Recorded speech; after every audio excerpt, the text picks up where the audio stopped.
ദൈവനാമം മഹത്വപ്പെടുമാറാകട്ടെ. ഒരു വാക്യവുമായിട്ട് ഞാൻ നിങ്ങളുടെ മുമ്പാകെ വരുന്നു. എബ്രായർക്ക് എഴുതിയ ലേഖനം 13-ാം അധ്യായം 5-ാമത്തെ വാക്യം വളരെ പരിചിതമുള്ള വാക്യമാണ്. നിങ്ങളുടെ നടപ്പ് ദ്രവ്യാഗ്രഹമില്ലാത്തതായിരിക്കട്ടെ, ഉള്ളത് കൊണ്ട് തൃപ്തിപ്പെടുവിൻ. ഞാൻ നിന്നെ ഒരു നാളും കൈവിടുകയില്ല, ഉപേക്ഷിക്കുകയുമില്ല എന്ന് കർത്താവ് തന്നെ അരുളി ചെയ്തിരിക്കുന്നുവല്ലോ. ഉള്ളത് കൊണ്ട് തൃപ്തിപ്പെടുവിൻ, കണ്ടൻമെൻറ്റ്. ക്രിസ്തീയ ജനങ്ങൾക്ക് അല്ലെങ്കിൽ ദൈവത്തിൻ്റെ മക്കൾക്ക്, യേശുക്രിസ്തു ഹൃദയത്തിലുള്ള ദൈവത്തിൻ്റെ കുഞ്ഞുങ്ങൾക്ക് വേണ്ടിയതായ അത്രയും അത്യാവശ്യമായ ഒരു കാര്യമാണ് ഈ തൃപ്തി, ഭൗതികമായ കാര്യങ്ങളിലുള്ള തൃപ്തി. അതെന്താണ് ഈ കണ്ടൻമെൻറ്റ് എന്നത്? ആക്ച്വലി അതൊരു ആനന്ദമാണ്. A feeling of happiness and satisfaction എന്നാണ് ഡിക്ഷണറി പറയുന്നത്. Being happy and satisfied with what we have എന്നാണ്. അതുപോലെ തന്നെ acceptance of anything as they are എന്നും അർത്ഥമുണ്ട്. എന്ന് വെച്ചാൽ നമുക്ക് ലഭിക്കുന്ന സംഗതികളെ അത് അപ്പടിയെ അതുപോലെ അങ്ങ് അംഗീകരിക്കുക, അത് വെച്ച് അനുഭവിക്കുക. പോരാ എന്ന് പറയില്ല. ദൈവം നിയോഗിച്ച് ദൈവമാണ് തൻ്റെ കുഞ്ഞുങ്ങൾക്ക് നൽകുന്നത്, അത് അംഗീകരിക്കുക, അത്രയോ. കർത്താവായ യേശുക്രിസ്തു തന്നെ ഈ തൃപ്തിയെ സംബന്ധിച്ച് കുറേ കാര്യങ്ങൾ പറയുന്നുണ്ട് നിർദ്ദേശമായിട്ട്.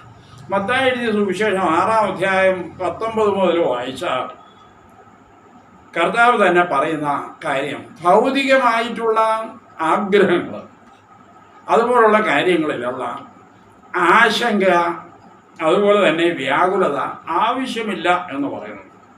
കാരണം ആ കാര്യങ്ങളെല്ലാം നമുക്ക് വേണ്ടിയതെല്ലാം തന്നെ ദിനംതോറും കർത്താവ് തന്നുകൊള്ളും, അല്ലാതെ വെറുതെ വ്യാകുലപ്പെടരുത് എന്ന് കർത്താവ് ഒരുപാട് ദൃഷ്ടാന്തങ്ങളോടുകൂടിയാണ് അവിടെ അവതരിപ്പിച്ചിരിക്കുന്നത്.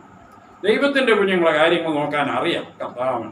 അപ്പോസ്തലനായ പൗലോസ് ഫിലിപ്പിയർക്ക് എഴുതിയ ലേഖനം 4:11 മുതൽ നിങ്ങൾ വായിച്ചു നോക്കിയാൽ അവിടെ അപ്പോസ്തലനായ പൗലോസ് തന്നെ തൻ്റെ സ്വന്തം സാക്ഷ്യത്തിൽ പറയുന്നു, ഏതവസ്ഥയിലും സംതൃപ്തനായിരിക്കാൻ ഞാൻ പഠിച്ചിട്ടുണ്ട് എന്നാണ്. അപ്പോൾ അതൊരു ശീലമാക്കണം, നമ്മുടെ ജീവിതത്തിലും ഒരു ശീലമാക്കണം ഈ സംതൃപ്തി, ആനന്ദം എന്നുള്ളത്.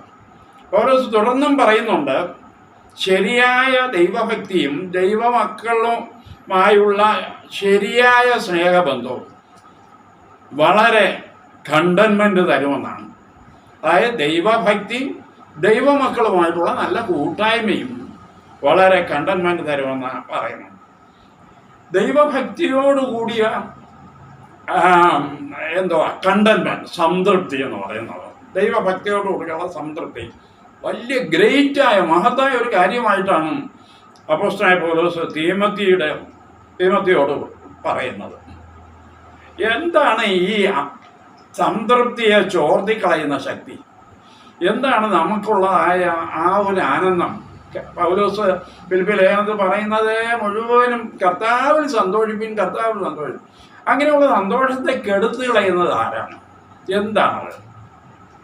ലോകം, ചുരുക്കത്തിൽ പറഞ്ഞാൽ ഈ ലോകവും അതിലുള്ള മോഹവുമാണ്. അതല്ലാതെ വേറെ ഒന്നുമില്ല.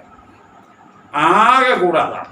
ഈ ലോകം എന്നത് സാത്താൻ്റെ കയ്യിലാണ്. അവനാണ് ഭരണം നടത്തുന്നത്. മനസ്സിലായോ? അതേസമയം ഈ ലോകത്തിൽ തന്നെയാണ് ദൈവത്തിൻ്റെ കുഞ്ഞുങ്ങളായ നമ്മൾ ഓരോരുത്തരും പാർക്കുന്നത്. പക്ഷേ നാം ഈ ലോകത്തിൻ്റെ വകയല്ല. ലോകത്തിൻ്റെ സിസ്റ്റം അനുസരിച്ച് പോകേണ്ടതല്ല. ദൈവത്തിൻ്റെ സിസ്റ്റം, ദൈവരാജ്യത്തിൻ്റെ ഭാഗമാണ് നമ്മൾ. യേശു കർത്താവാണ് നമ്മുടെ ദൈവം, രാജാവ്.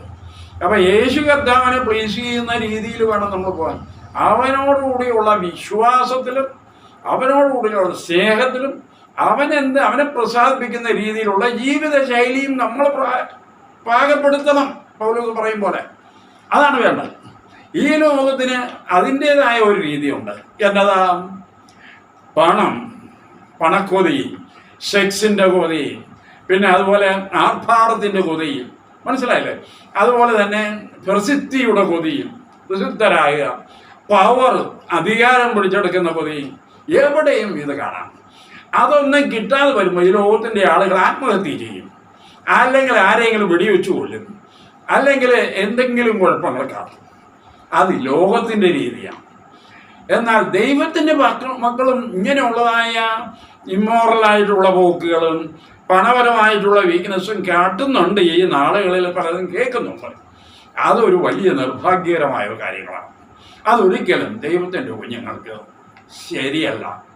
നമ്മൾ ക്രിസ്തുവിൻ്റെ കീഴേ ഉള്ളവരാണ്. ക്രിസ്തുവിനെ പ്രസാദിപ്പിക്കുന്ന രീതിയിൽ നമ്മുടെ ജീവിതം നടത്താവും എന്നുള്ളത് യാതൊരു സംശയമില്ല. മറന്നു പോകരുത്. നാം ഈ ലോകത്തിൽ ജീവിക്കുന്നെങ്കിൽ ദൈവത്തിൻ്റെ കുഞ്ഞിനെ യേശുവിനുള്ളവരാണ്. യേശുവിനെ പ്രസാദിപ്പിച്ച് മുന്നോട്ട് പോയാൽ നമുക്ക് വേണ്ടിയതൊക്കെ ദൈവം നമുക്ക് തന്നോളും.